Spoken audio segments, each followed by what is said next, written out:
What's up, you guys? It's Options Finance yet again with another video. Today I'm back with a keyboard review, and if you've seen my channel, I just unboxed this, so I wanted to give this a full review. Now let's start off with some expectations. So I have never had a 60% keyboard before that I've ever used and owned for myself. I've seen them online, of course, but I've never had one in my hand. So to have one in my hand like this now is very nice compared to my main Black Widow keyboard that I've had since I bought it in like 2015 or whatever. I don't even remember when I bought it, but I've had the full length keyboard for as long as I can remember. So to have this was a complete change for me. So other than the actual size of the keyboard, what you'll notice is the keyboard is very silent. This comes straight out of the box.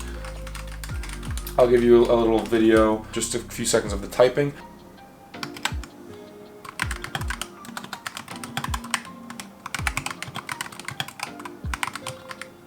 So yeah, it's very nice, and that is because there's a foam backing actually behind the keyboard, and that helps to dampen some of the noise it makes when you press on the keys, which is nice. And that comes already in the box. So going on to the price of this, the Huntsman Mini Analog goes for $150 on Amazon as of now. I don't know if they're gonna have any sales or anything like that. When I bought it, it was $150. It's a little bit of a pricier keyboard. It gives you a lot of functionality, so let's get right into that.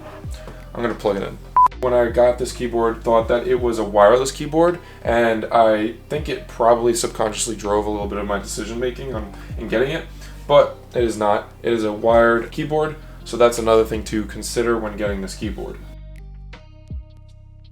So other than the keyboard sounds, I'll go over some of the physical things on the keyboard. Now, since you don't have a full keyboard, you're going to have to they had to figure out a way to incorporate the whole keyboard functionality with this. And the way they did that was some keys have dual function. For example, you're pressing F5 key. Since you can probably tell, there's no specific F5 key. What you need to do is hit function on the bottom right of the keyboard, and this brings up another section in which you can press 5, and that's for F5. And the same thing for backspace, page up, down. Pretty much you have your whole control panel just by hitting the function key.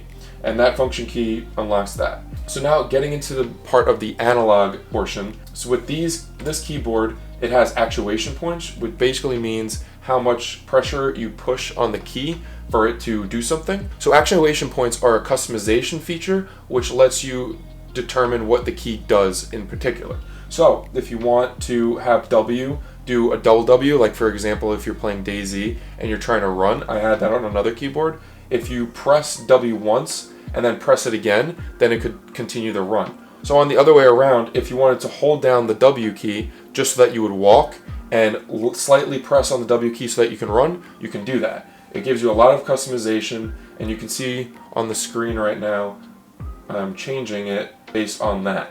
So it's very customizable. I personally don't use actuation pointing. I don't really feel a need for macros. I like playing FPS games mostly and getting into a lot of Rocket League and some other random games. So I'm not really necessarily using it for that. But if you really want to, there's a lot of different ways you can customize this keyboard. You can press the key on the keyboard in the Synapse app, press a specific key, and based on actuation point, you can change what it does. You can change the characteristics. It could be a mouse function. It could be switching profiles, lighting, brightness, multimedia, shortcuts, text font, anything. You can do a lot of different things with this. So maybe if you're a streamer and you want to have some customization in key bindings, you have that. So other than that, it also has a gaming mode, which could be in always on or enable in game, which basically means it disables certain keys that you might not want to accidentally press while you're in game. For example, that's the Windows key, the Alt F4, Alt Tab function, whatever. So you can really change it, and you can have a different typing profile, which you can change for yourself and customize it for yourself. And then you could also gamepad remapping. So this goes into controller and stuff like that. So if you play with a controller, you can play around with the lighting.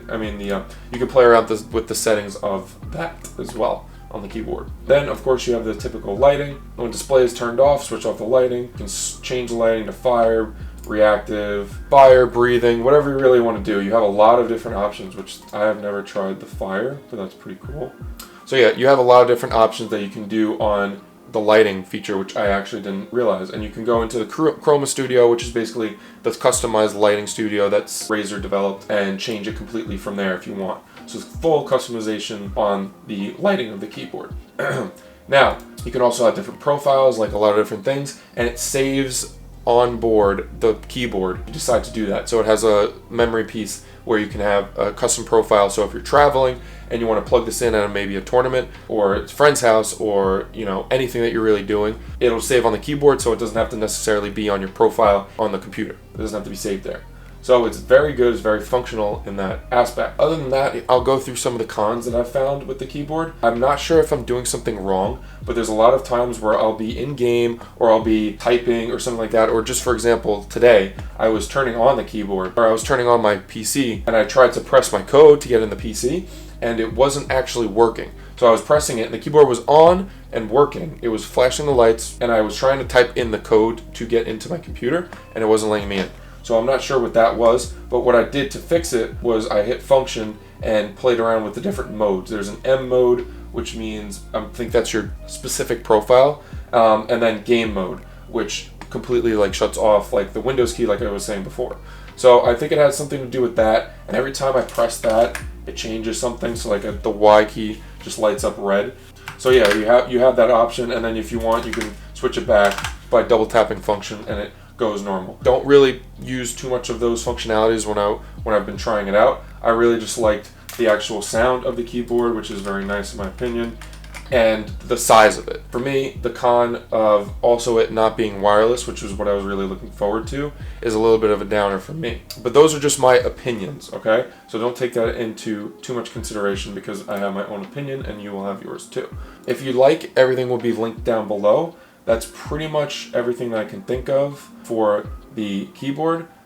In terms of actuation point, it has a 1.5 actuation point. The lowest actuation point you can have is 1.5, so there's some other keyboards with 1.2, and it can go up and down from there.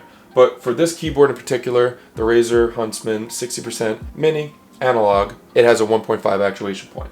But as for my own opinion, for myself, I will not be keeping this. I'm going to be looking around for more of a wireless keyboard, something that appeals more to me. I'll probably keep looking around and testing new things out, but I will still be doing a little bit more content with this keyboard. I'm going to compare it to my Black Widow, and I'm going to be comparing it to probably some other keyboards along the way.